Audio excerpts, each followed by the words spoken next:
Hello दोस्तों, नमस्कार। Exit academy में आप सभी का स्वागत है। कैसे हैं आप सभी? उम्मीद करते हैं आप सभी लोग अच्छे होंगे, बढ़िया होंगे। और आप लोग जो इसके पहले का प्रैक्टिस सेशन सॉल्व किए होंगे, शायद आप लोगों को बहुत ही मज़ा भी आया होगा।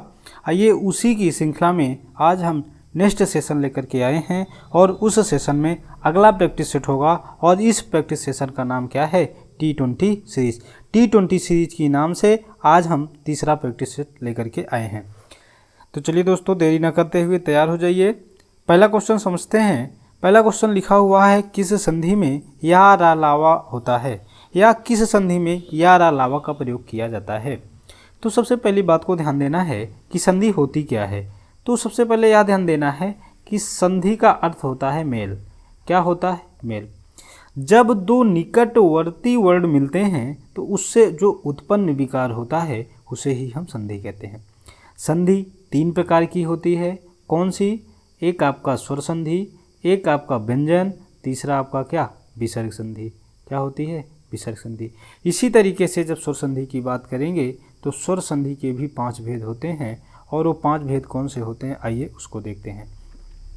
सबसे पहले जाएगा दीर्घ संधि, दीर्घ संधि। दूसरा हो जाएगा गुण संधि। तीसरा हो जाएगा आयादी संधि, आयादी संधि। इसके बाद यण संधि और इसके बाद वृद्धि संधि। ये 5 प्रकार की आपकी स्वर संधि होती है। तो क्वेश्चन में पूछा है कि किस संधि में या रा लावा होता है। तो यहाँ पर आप लोगों को समझना है कि जो आपकी यण संधि होती है, यण संधि में या रा लावा होता है। यण संधि में या रा लावा के पहले यदि आधा व्यंजन होता है तो वहाँ पे यण संधि होती है। इसलिए इसका फाइनल आंसर क्या हो जाएगा? डी हो जाएगा। क्वेश्चन नंबर दूसरे की ओर चलते हैं। क्वेश्चन नंबर दूसरा कहता है, तल्लीन शब्द में सही विच्छेद बताइए। तल्लीन का मतलब होता है कि क्या इसका विच्छेद तट धनलीन होगा, तत् धनलीन, तदलीन या तत् धनलीन होगा। मान लीजिएगा एक ऑप्शन में यहाँ पे हलंत नहीं है, ठीक, तो आपका फाइनल आंसर बी सही होगा। कहने का मतलब क्या है? तल्लीन का संधि विच्छेद होगा तत् धन लीन। और इसमें कौन सी संधि हो जाएगी? इसमें व्यंजन संधि हो जाएगी। और यह क्वेश्चन पीजीटी 2014 में पूछा गया था। यह क्वेश्चन बहुत ही बढ़िया क्वेश्चन है। आइए अगले क्वेश्चन की ओर चलते हैं। अगला क्वेश्चन कह रहा है, यथाशक्ति में समास होगा। यथाशक्ति में समास, समास का अर्थ होता है क्या? संक्षेपीकरण। क्या होता है? संक्षेपीकरण। समास के कितने भेद होते हैं? तो समास के 6 भेद होते हैं। कौन कौन सा? एक समास आप लोगों को पढ़ाए थे अव्ययी भाव समास। क्या पढ़ाए थे? अव्ययी भाव। दूसरा पढ़ाए थे तत्पुरुष समास। तीसरा कर्मधारय, कर्मधारय। चौथा दिगु। और अगला आपका क्या हो जाएगा? द्वंद्व हो जाएगा। क्या हो जाएगा? द्वंद्व हो जाएगा। एक लास्ट में क्या बचेगा? बहुब्री बचेगा। देखिए यहाँ पे ध्यान देना है, अव्ययी भाव समास हम किसे कहेंगे? अव्ययी भाव समास हम कब कहेंगे? जब कोई भी पद अव्यय हो या कोई भी पद अव्यय हो तो आप इसमें आप कह सकते हैं प्रथम पद क्या होते हैं? प्रथम पद प्रधान होते हैं। क्या होते हैं? प्रथम पद प्रधान होते हैं। यहाँ पे जो अव्ययी भाव समास होता है इसमें प्रथम पद प्रधान होता है, अव्यय होता है। और अव्यय का मतलब होता है जिसका व्यय नहीं होता है। तो जब कभी भी ये अव्ययी भाव समास पूछा जाएगा तो उसमें आपको यह ध्यान रखना है कि अव्ययी भाव समास के क्या गुण होते हैं। यदि किसी भी शब्द में यथा, आवत, आवत, बे, हर, उप जैसे यदि शब्द दिखाई देते हैं, यथा, आवत, बे, हर, उप, भर, प्रति, इस प्रकार की यदि कोई भी शब्द दिखाई देते हैं वहाँ पे अव्ययी भाव समास होता है। अर्थात यथाशक्ति में कौन सा समास होगा? यथाशक्ति में यहाँ पे अव्ययी भाव समास होगा। एक कंडीशन में और हम लोग अव्ययी भाव समास लगाते हैं। कब लगाते हैं? जब कोई चीज़ें द्विरुक्ति होती हैं। द्विरुक्ति का मतलब क्या होता है? जैसे हम कहते हैं दिनों दिन, हाथों हाथ, इस तरीके के शब्द जहाँ पर भी दिखाई देंगे वह भी अव्ययी भाव समास के अंतर्गत आते हैं। क्लियर हुई बातें? तत्पुरुष समास की बात करेंगे तो यहाँ पे उत्तर पद प्रधान होता है। बहुब्री समास की बात करेंगे तो यहाँ पे अन्य पद प्रधान होता है। कर्मधारय समास की बात करेंगे तो यहाँ पे विशेषण विशेष संबंध बताता है। जैसे हमने कहा नीलांबर, या हमने कहा नीलकंठ। नीलकंठ हमने कहा, इसका मतलब है नीला है जो कंठ, अर्थात उस कंठ की विशेषता है कि वह नीला है। पीतांबर की बात करेंगे, पीला है अंबर। देखिए यहाँ पे 2 सिचुएशन होती है, उसको आगे बताएंगे, ठीक। फिलहाल यहाँ पे इसका आंसर क्या हो जाएगा? सी हो जाएगा, अव्ययी भाव समास। क्वेश्चन नंबर चौथा है, जिस समास का उत्तर पद प्रधान होता है उसे कहते हैं, जिस समास का उत्तर पद प्रधान होता है उसे हम तत्पुरुष समास कहते हैं। अव्ययी भाव समास की बात करेंगे तो यहाँ पे प्रथम पद प्रधान होता है, बहुब्रीहि समास में अन्य पद प्रधान होता है। द्वंद्व समास की बात करेंगे तो द्वंद्व समास दोनों पद प्रधान होते हैं, द्वंद्व समास में दोनों पद प्रधान होते हैं, द्वंद्व समास में दोनों पद प्रधान होते हैं। इसी तरीके से बहुब्रीहि की बात करेंगे तो बहुब्रीहि में अन्य पद प्रधान होते हैं। जैसे हमने कह दिया पंकज, ये आपका क्या हो जाएगा, बहुब्रीहि समास। इसी तरीके से हमने कहा वीणा पाणी, ये क्या हो जाएगा, बहुब्रीहि समास। इसी तरीके से बात करेंगे चक्र प्राणी की, इसमें भी क्या हो जाएगा, बहुब्रीहि समास हो जाएगा। हम कहेंगे महावीर, तो देखिए इसका विग्रह कैसे करेंगे, महावीर, महान है जो वीर, तो महान है जो वीर अर्थात एक कोई भी पद प्रधान नहीं है आप कह सकते हैं, लेकिन इसमें कोई तीसरा अन्य पद प्रधान हो जा रहा है। मतलब बहुब्रीहि समास आप तब कहते हैं जब कोई अन्य पद प्रधान होता है, उसे ही बहुब्रीहि समास कहते हैं। जिसमें दोनों पद प्रधान होते हैं उसे क्या कहते हैं, द्वंद्व समास। जिसमें प्रथम पद संख्यावाची होता है उसे हम क्या कहते हैं, उसे द्विगु समास के नाम से जानते हैं। आइए क्वेश्चन नंबर 5वें की ओर चलते हैं। क्वेश्चन नंबर 5वां कहता है घोटक का, यहाँ पे क्या होगा, यहाँ पे होगा घोटक, घोटक का तद्भव होगा। घोटक का मतलब होता है घोड़ा। देखिए एक शब्द होता है आपका तत्सम, एक शब्द आपका होता है तत्भव। देखिए तत्सम का मतलब होता है जो शब्द संस्कृत के होते हैं, संस्कृत के होते हैं उन्हें हम तत्सम कहते हैं, और जो अपनी बोलचाल की भाषा में उस शब्द को कन्वर्ट कर लेते हैं अपनी बोलचाल में आसान बनाने के लिए, उसे हम क्या बोल देते हैं, तद्भव बोल देते हैं। ठीक, जैसे हमने कहा आंसू, आंसू आपका क्या हो जाएगा, ये आपका तद्भव है। इसी से क्या निकलेगा, अश्रु निकलेगा, ये आपका तत्सम हो जाएगा। इसी तरीके से हमने कहा ग्राम, ग्राम से हमने क्या निकाला, गांव निकाला, तो गांव क्या हो जाएगा, तद्भव हो जाएगा, ग्राम क्या हो जाएगा, तत्सम। क्लियर हुई बातें, क्लियर हो गई बातें भाई। इसी तरीके से क्वेश्चन नंबर 6 है, क्वेश्चन नंबर 6 इसका फाइनल आंसर क्या हो जाएगा, घोटक का हो जाएगा घोड़ा। ठीक, इसका उसके क्वेश्चन नंबर 6 क्या कहता है, आमदनी किस प्रकार का शब्द है। आमदनी की बात करेंगे तो आमदनी एक तरीके का आपका कैसा शब्द है, अरबी है, फारसी है, पुर्तगाली है, डच है, ये यहाँ पे क्या हो जाएगा, डच हो जाएगा। तो ये शब्द आपका हो जाएगा फारसी। देखिए फारसी बहुत सारे शब्द होते हैं। फारसी शब्द की बात करेंगे, देखिए फारसी शब्द होते हैं आमदनी, आबरू, आमदनी, आबरू, आमदनी, उम्मीद, किनारा, कूचा, खुदा, खामोश, खामोश, खुराक, खूब खुराक, गर्द, गुर्द, गल्ला, गोला, गज, गोश्त, गवाह, गिरफ्तार, चादर, चाबुक, चश्मा, चरखा, चिराग, चाशनी, जंग, जहर, जुर्माना, याद, यार, वरना, वापिस, हफ्ता, हजार, ये जितने भी शब्द दिखाई दे रहे हैं मेरे भाई, ये सभी आपके क्या होंगे, फारसी शब्द होंगे। एक सीरीज में आप लोगों को लिखाएंगे कि अरबी शब्द कौन से होते हैं, फारसी कौन से होते हैं, पुर्तगाली कौन से होते हैं, सभी लिखाएंगे। अरबी की बात करेंगे तो यहाँ पे अदा, अजब, अजीब, अजायब, अक्ल, असर, आदत, अवादत, इज्जत, इनाम, इजाज़, इसी तरीके के जितने शब्द दिखाई देंगे वो अरबी शब्द होते हैं। तो आमदनी यहाँ पे किस प्रकार का शब्द है, तो यहाँ पे फारसी है, आबरू, आमदनी, उम्मीद, किनारा, कूचा, खुदा, खामोश, खुराक, खूब, खाल, गर्द, गुम, इस तरीके के जितने शब्द दिखाई देंगे वे सभी शब्द किसके अंतर्गत आएंगे, फारसी के अंतर्गत। ठीक, आइए क्वेश्चन नंबर 7 की ओर चलते हैं। क्वेश्चन नंबर 7 कहता है गोबर का तत्सम क्या होगा। गोबर का तत्सम क्या हो जाएगा भाई, गोमय हो जाएगा, और यह क्वेश्चन RO 2010 में पूछा गया था। क्वेश्चन नंबर 8 कहता है संकर शब्द। देखिए तत्सम का मतलब होता है ऐसे शब्द जो संस्कृत से निकले होते हैं और अपनी बोलचाल भाषा में जो उसको कन्वर्ट कर लेते हैं उसे तद्भव कर देते हैं।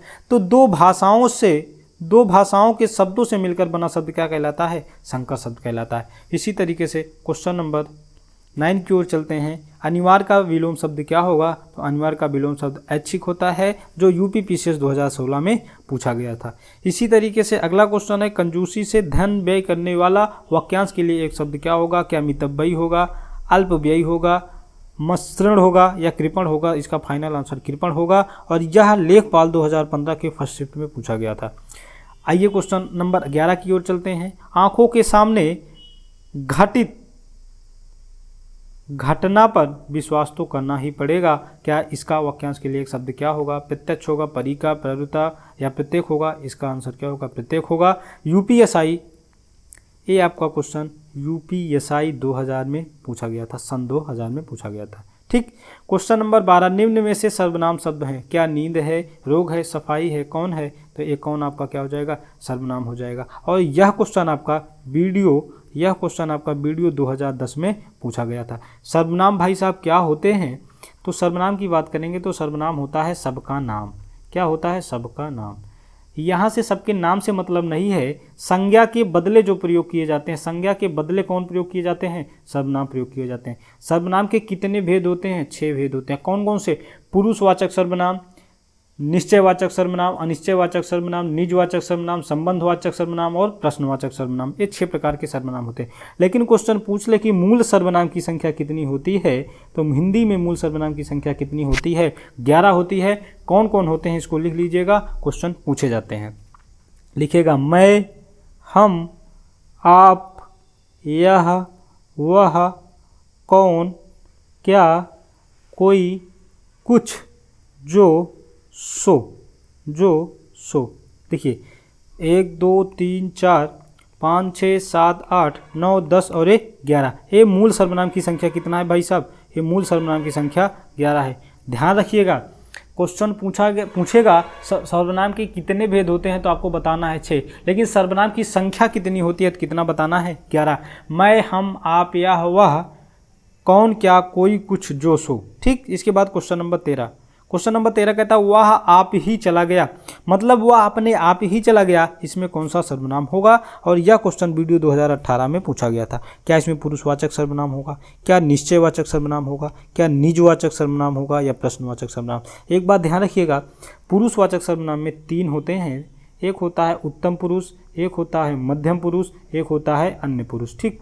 उत्तम पुरुष की बात करेंगे तो इसमें मैं और हम आएगा, मध्यम में आप आता है और अन्य पुरुष में यह और वह आते हैं, ये पुरुषवाचक सर्वनाम होते हैं। निश्चयवाचक सर्वनाम की बात करेंगे, किसी वस्तु की निश्चितता का बोध कराते हैं और निश्चयवाचक सर्वनाम में यह और वह आते हैं। क्लियर बात है।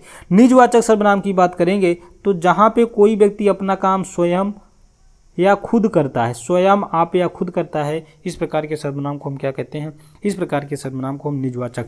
प्रश्न में क्या करेगा, प्रश्न करेगा। ठीक। तो यहाँ पे क्वेश्चन का आंसर क्या हो जाएगा, इस क्वेश्चन का मेरे भाई यहाँ पे आंसर हो जाएगा निजवाचक सर्वनाम। निजवाचक सर्वनाम क्या बताता है, वह आप ही चला गया, मतलब कोई काम जब स्वयं करेगा, जैसे कह दिया जाए वह अपने कपड़े स्वयं धुला, वह अपनी गाड़ी स्वयं साफ किया, तो यह क्या हो जाएगा, वह व्यक्ति अपना काम स्वयं करता है, इसलिए यहाँ पे निजवाचक सर्वनाम हो जाएगा। क्लियर हुई बातें। क्वेश्चन नंबर 14 कह रहा है कव्वाली शब्द में लिंग होता है।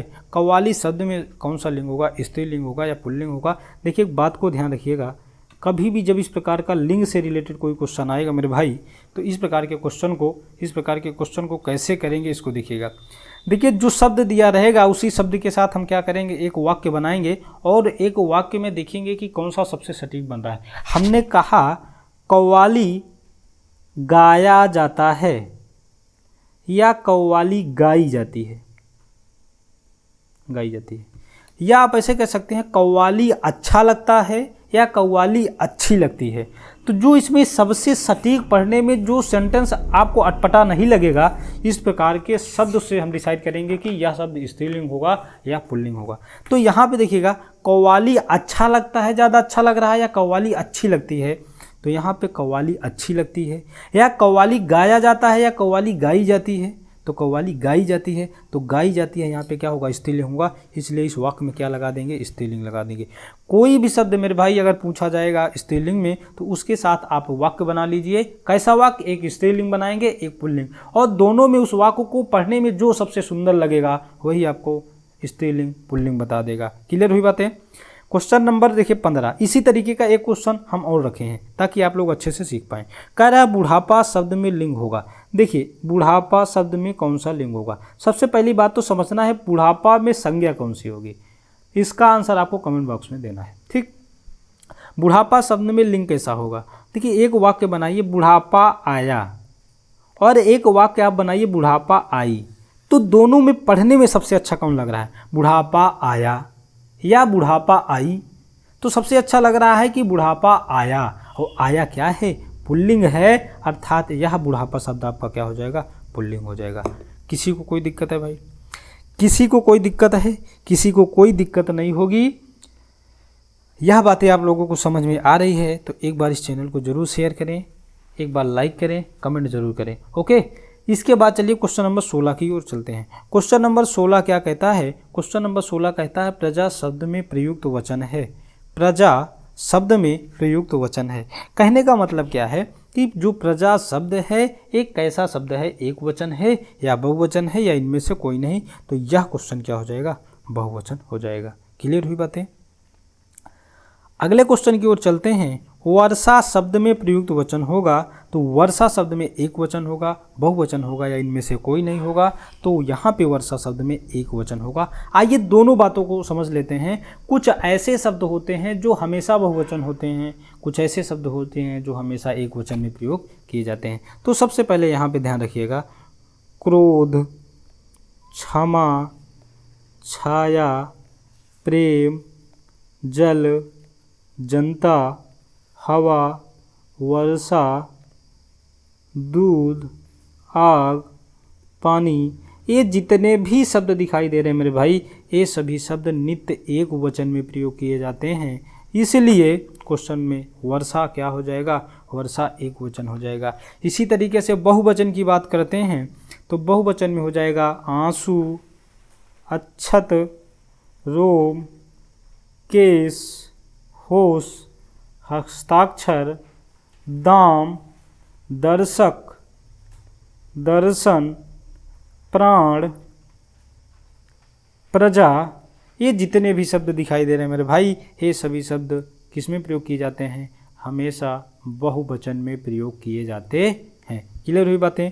आइए क्वेश्चन नंबर 18 की ओर चलते हैं। क्वेश्चन नंबर 18 कहता है कुर्सी पर पिताजी बैठे हैं में कारक होगा। तो एक बात ध्यान रखिएगा, अपादान, अपादान कारक। अपादान की बात करेंगे तो जहाँ पे से अलगाव की बात करेगा, अधिकरण की बात करेंगे इसकी विभक्ति में पर होती है। तो कुर्सी पर मास्टर जी बैठे हैं, इसलिए यहाँ पे कौन से कारक हो जाएंगे? यहाँ पर अधिकरण कारक हो जाएंगे। संबंध कारक की बात करेंगे तो संबंध कारक में यहाँ पे क्या हो जाएगा? संबंध कारक की बात करेंगे तो यहाँ पे काकी के, नानी ने, रा री रे, ये आपका रिलेशन बताएगा और यहाँ पे एक कारक हो जाएगा। संबोधन की बात करेंगे तो हे, अरे, इस प्रकार का यदि कोई कॉन्सेप्ट आता है वहाँ पे संबोधन कारक होता है। राम